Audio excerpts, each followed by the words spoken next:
So topic tonight is what the heck is an API? I think I gave this about a year ago. So there have been new members since, and I since read a book that I've now stolen all this stuff from, and I will promise to tell you guys about the book at the end. It's not a book that I wrote. It's a book that 3 product managers at Google, Microsoft, and Facebook wrote. And it is a wonderful introduction to all things technology. So if you're a techie, it'll be a great refresher. And if you're not a techie and this is all new to you, it will help you look way more intelligent when you're talking to techies. So all in all, it's a great book. Okay, so again, the heck is an API. Chris, can you confirm if any of this is covering up the phone on the right, or am I good?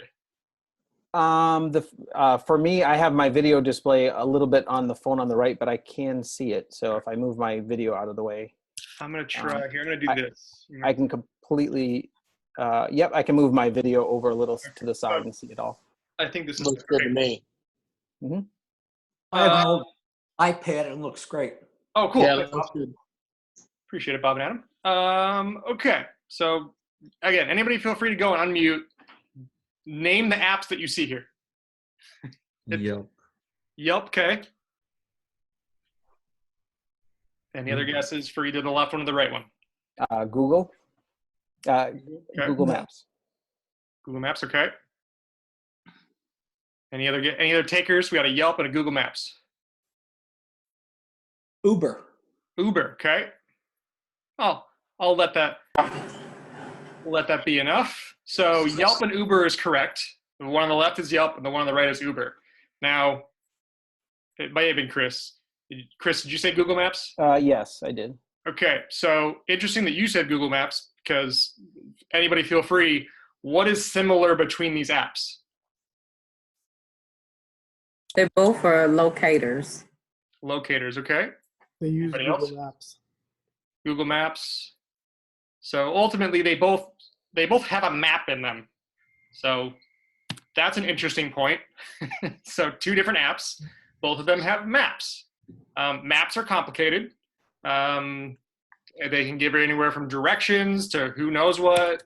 In fact, Google Maps is the API that both of these apps are sharing, and for a very good reason, because Google Maps is by Google. They've been doing maps for decades, and they've gotten pretty good at it. So with Google Maps, it's an API, which we'll get to what the heck that means in a second, but you can use their maps, you can put routes, you can do places. So for very good reason, why reinvent the wheel? Just take from somebody else who's very willing to let you take from them.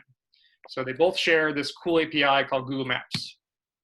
Now, here is some code, and this code comes from their site, and this code is putting a marker on a map. So this little bit right here, I'm going to kind of zoom in to one specific part of that. So they're declaring a variable, they're calling it map, all lowercase, and they're saying that equal to, they're using a new keyword to create a new instance of this thing called google.maps.map. And that part in yellow there is truly the API.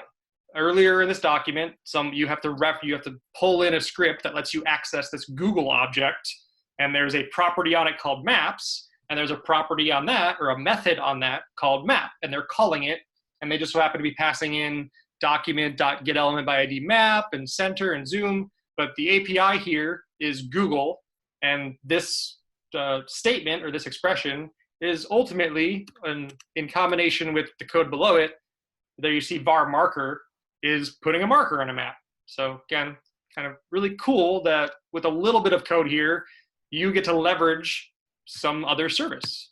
So exactly with that, the heck is an API? An API is generally snippets of code that let you borrow another app's functionality or data. So there's your answer. Question is kind of where do you go from there, and can we explain that a little bit better? So it turns out there are generally 3 different kinds of APIs, 3 ways that you will use an API. First kind is when one app asks another to solve a very particular problem. One example of that is anywhere that you've been able to sign up or sign on to a service using a service you already have. In this case, this is Dropbox's website, and you can either give them your email and password and sign up, or you can leverage your existing Google account to sign up. So they are pulling in a single sign-on API made available by Google or some service that lets you sign in with Google or Facebook or whatever the names. And the problem that they're solving is to verify your identity or verify someone's identity. So why should they spend a bunch of developer work recreating this when they can literally plug into another service to let that service help them solve a problem? So that's number one. Number two is when one app asks another just to hand over some interesting information. Just kind of tell me some things that I already know you know. An example of that is any weather app that you use. In this case, there's a free API, and one's called Open Weather. There's several of them, but this is the iOS app, and I don't know if it uses this API, but many use an API. If you just literally want to show today's weather, there's an API for that. So all you're doing is really when you call their API, when you write the little code snippet, it is likely returning back to you some sort of object, and the properties and values of that object consist of the degrees in Celsius or Fahrenheit. Maybe there's a sunny or cloudy, a string that you can connect to that you might convert into an icon of some kind. But ultimately, it's you're getting information, and then however you choose to present that is up to you. But the app isn't solving a problem for you, just giving you information. So one is solving a problem. Another one is letting you access its information. The third is really cool. Third is where an API grants you access to features of a device itself. And in this case, one example is Snapchat. Snapchat is an app that takes full advantage of the iPhone's camera in order to do things like zoom and focus and snap photos. So it's not necessarily solving a problem. It's not necessarily letting you access information. It is the operating system is granting access to parts of it so that the app can take advantage of it and do some really cool things with it. So those are three different ways in which you might ever use an API to accomplish a task, solve a problem, get some information, or again, be able to take advantage of things on the device. Again, geolocation for Apple Maps, something like Pokemon Go, where you're holding your phone around and it's putting characters on there, is looking at your accelerometer and trying to figure out what direction are you pointed, where are you, what are you looking at, all that good stuff. So back to the web, there are a ton of web APIs, and this is about to scroll a lot faster. This is on Mozilla. I think I took a picture of this last year, so there might be a lot more. Some of them might be deprecated, but there's a lot of them. In fact, odds are you've heard of one and may not have realized that it is an API, and that is the DOM, the Document Object Model. It's a very, very important API because whether you realize it or not, whenever you're writing JavaScript in a browser, you're likely interacting with it. In fact, I'm going to put these one by one. Odds are you have seen one or more of these before, or you have written it, or you have copied it and pasted it into your code. So I'm just going to keep going here. Let's keep going. Hopefully you've recognized one or a few of these. I think that's it. So again, hopefully you've seen these. You may or may not have realized that what you were doing was accessing an API, in fact, the DOM API. Now, again, jQuery is kind of old at this point, but a long time ago, when jQuery was huge, this is what developers might have said, is the DOM is garbage, thank God for jQuery. And there's a reason that they said that. Because per jQuery site, jQuery makes HTML document traversal much simpler with an easy-to-use API. Question is, how much easier is it than just document traversal? Well, here is a code snippet of vanilla JavaScript, no framework, no nothing, that more or less creates a click event handler. So add event listener for an event click, and then it expects your code to go there. That's kind of a lot of code to write, and it just feels gross. I would love it if I didn't have to write all that. What if I could just use jQuery and write less and do more per their tagline? Well, what does the jQuery version of this look like? Holy crap, that's easy. A $, the link that I want to target, dot click, and then pass in a function. When I compare those two, I would much rather write the second one. And that is almost exactly why jQuery got so big, is because the DOM as an API is kind of gross, kind of hard to deal with, and at a certain point, it just gets to be line after line after line of find something, create an element, add to it, append it to the DOM, blah, blah, blah. jQuery literally lets you write $, parentheses, a CSS selector, a dot, and then the thing that you want to do. They made this API for the DOM that is so incredibly wonderful. Now, today, we have really cool frameworks like Angular and React and Vue that luckily make it so that you don't really even have to worry about the DOM at all. They handle all that for you. So we've come a long way. So now it's your turn to kind of Google some different APIs. Odds are you have a website or you're doing something. Maybe you want to show a Twitter feed. Here comes Mitzi. Okay, good. Twitter has an API for showing tweets and posting to them through programmatically posting them as opposed to having to log into Twitter. There's a web animations API, which is really cool. There's the fetch API, which anytime you want to make an AJAX call to some other service, fetch is a really interesting way of doing that. Canvas is an API for drawing in your browser. And there's, like I showed you the list before, there's tons of them. So again, Google some web APIs, try to look at them, and when you find some, try to explain what they do. Look for examples on the web of their use, and ultimately browse some documentation, see if you can see what they're saying. Some of it may seem foreign, but ultimately there's likely going to be some object that is at the root of everything, like you saw that Google.maps before. So there's something that you may, the hardest thing for me has always been getting the key in order to interact with the API. So usually it starts off with how do you authenticate and how do you get the key? But once you can get past that, then it's really into, okay, here's the core fundamentals of using this API. So again, to recap, what the heck is an API? Well, here are two apps, and they both need a map in them.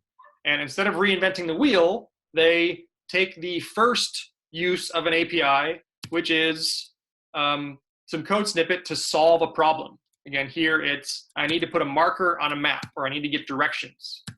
So again, an API is some snippet of code that lets you borrow another app's functionality or data. So how'd I do? 8:16. Man, that was the fastest we've ever met. Wow. So hopefully that helped. It may still be this mystical thing, but please know that, again, it's just snippets of code where you borrow functionality and data. Now, I did promise I would share, hold on, let me stop sharing, and then I'm going to come back here and share my desktop, because I do want you guys to know the book that, I think it just came out, because it references things that happened in August of 2018. So I can only imagine, oh, originally published, really? Last year? Wow.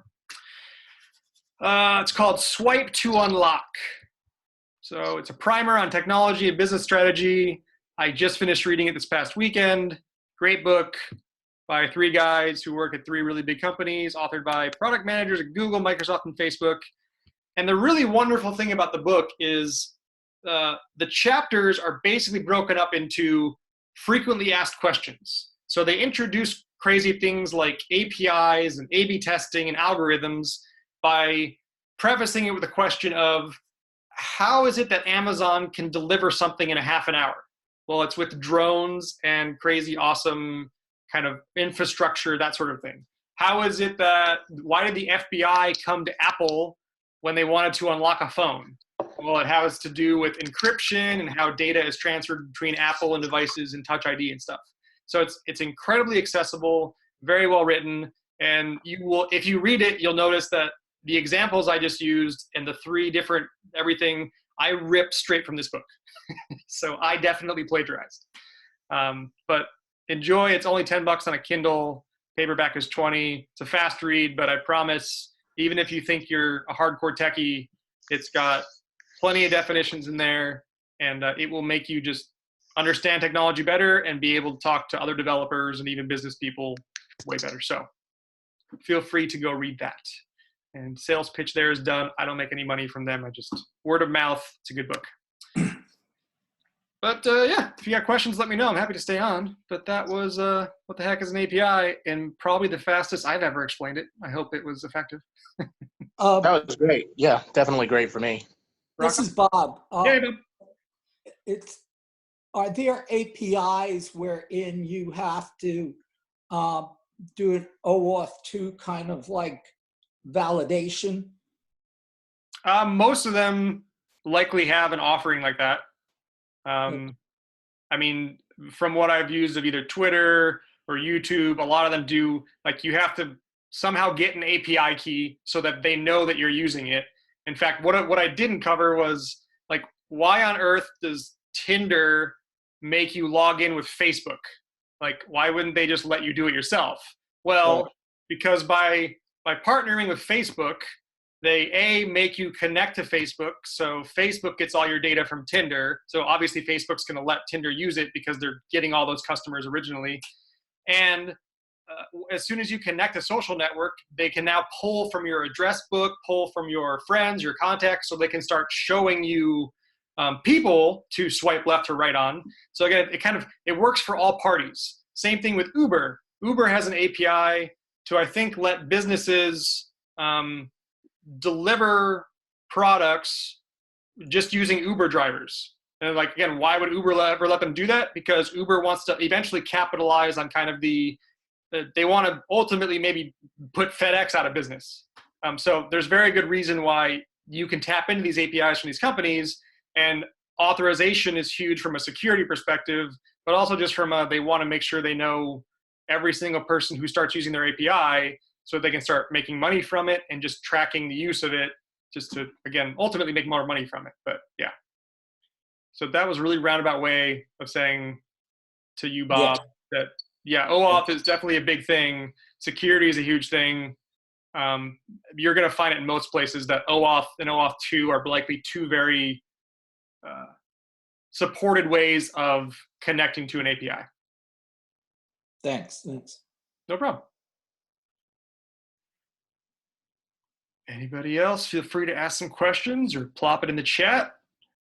But if not, I'll still hang out for a bit. And then, or feel free to say, is there any topic on your mind or something you're struggling with? Because I'm always looking for topics, and I'm definitely looking for other people to teach this than me. So feel free to suggest. I can make a recommendation for an API that's pretty easy to work with. I know there's, like you had mentioned, there's plenty of weather APIs available out there. Darksky.net is a site you can go to. First of all, they make a great app for your phone, but I use them internally with our company just to display some weather information, just some basic. It's pretty easy to use. It was actually one of the first APIs that I actually engaged with kind of on my own. I went out and said, okay, where can I find a good, API to use for weather? And just kind of found the site based off of having the app. And I didn't realize they had a developer section for it. It's free for so many calls to their API. So you can, for playing around with and testing, every month you have a certain limited amount, but it's completely free. Even if you were to go over that, which is it's a pretty significant number of hits for data, it's ridiculously cheap. But you don't have to put a credit card in, nothing like that. Their documentation was pretty good, and I was able to follow along with it and integrate it into a web app pretty good. So if anyone's looking for something to kind of play around with, the weather's always fun, to kind of see how you can use your own location to coordinate that. And it'd be something I'd suggest if anyone was looking for something to try and try out with. So Too cool. That was Dark Sky, or Dark Skies.net? Darksky.net. If you go to that site, there should be if I remember it right, there's a let's see, on the I think on the top of the site, there's a developer link. It's darksky.net/dev. I'm looking at it right now. I just Dark Sky API. And okay. Yep. Yeah, and you register. You get an actual API key, so they can track how many times you use it. And you'll probably learn, like me, if you have a runaway loop, you'll burn through all of them instantly, but that's okay. You just have to wait for the next month, and then you just keep picking it up after that. Damn while loops. Yep, I learned. I was like, why did that just happen? How did I just get that many requests? Lovely.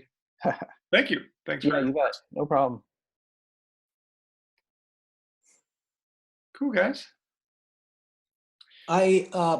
Just a little comment. I was in Boston, this is Bob, at the Connected Health Conference. So my background is I'm a retired doctor, and I doing this stuff as a hobby, right? Mm-hmm. But I was working with some of the people at Boston Children's. I was actually invited to a hackathon, and it was quite the honor because I was rubbing elbows with an Amazon guy from Amazon Alexa. But one of the sessions was sponsored by HIMSS, which talked about a FHIR API. That's FHIR, that interfaces with medical record systems. So that if anybody on the call is interested in working on apps, as far as the electronic medical record, electronic health record, they may want to check that out. Again, it's FHIR. That's interesting. Does it integrate with HIS? HIS, I'm not sure. I know just enough to get in trouble. There is a HAPI, HAPI interface that for the hackathon, they gave us access to. So basically you could use, and they have dummy data in there to access and play with. But HIS, what does that stand for? HIS is Hospital Information System. It's like Cerner. Yeah, so this would be a Cerner, and I think of the electronic medical record to encompass physician offices, but it probably wouldn't, it would. In this case, it does interact with the hospital information as well. Yeah. Yep. So Interesting. if you want to play with in that space, work in that space, that might be something. And you guys probably know others as well, though. Thanks. FHIR. Thank you. Yes. Yeah, there's tons of API. The next step is making your own. And as you can see, it's becoming more and more a thing to make your own API and make it secure so that, again, you can get people to use it and potentially make money from it. And that's what a lot of the bigger companies are starting to do, is just make more APIs because they're already just collecting the data. And generally the API is to make the data available. So to Chris's point about darksky.net, Reddit is a fun API to use, especially if you're doing like, I just want to make a fun little side project portfolio where I just pull in cat images. Well, you just go to Reddit and there's an API there, and you can access literally any sub channel. So you got to be careful in terms of images wise. But I think Brian Holt, who used to work there, one of his courses on one of these websites, they built exactly that thing, and the API wasn't too difficult to work with. But if you want like a visual, just weather's fun, anything with random images is fun, that sort of thing. In fact, in my designs, when I want to get random photos, I don't want to have to import a whole bunch. So I use an API from Unsplash, and Unsplash is a service that generates random images. So I think the API is literally source.unsplash.com, and I can put that URL in with a / and then specify any size of photo. So I can say source.unsplash.com / 800 by 600, and then question mark for a query string and put a keyword. And if I type that into a URL anywhere, it will return to me an image at exactly that resolution with an image that is based on that keyword. So I can riddle my prototypes with all that code, and never, like, every time I reload the browser, I get a new image, and I never have to worry about like a literal image library, because I always get a new image with that API. So super fun. So when are you going to teach us how to write the APIs? I barely know how. My co-founder of a company I'm with kind of wrote one we use AI to inspect streets. So we wrote an API to return the rows in a database for the segments of each city, but that was a tough one to write, and I don't know if I'm there yet. Yeah. Sounds like a YouTube question. Right? It does. Yeah. I'm sure yeah. you can go on YouTube and figure out what to write. But yeah, That's a good- so yeah. the next topic is what kind of APIs are there, and you've got REST is the big one, but GraphQL is the cool new hip child that is all the rage coming up. So maybe we'll do one on that, but that's a little bit advanced, and this is just Cool. super beginner. So things to check out. But yeah, that dog nailed it on the head. Let's I appreciate you guys coming. Thanks for the questions. And Thank you. yeah, cheers. Here's the next All one. right. Take Thank care. you. Bye, Thank you everybody. very much, Robert. Thanks. Thanks. Of course. Bye. Have a good one. Cheers, guys.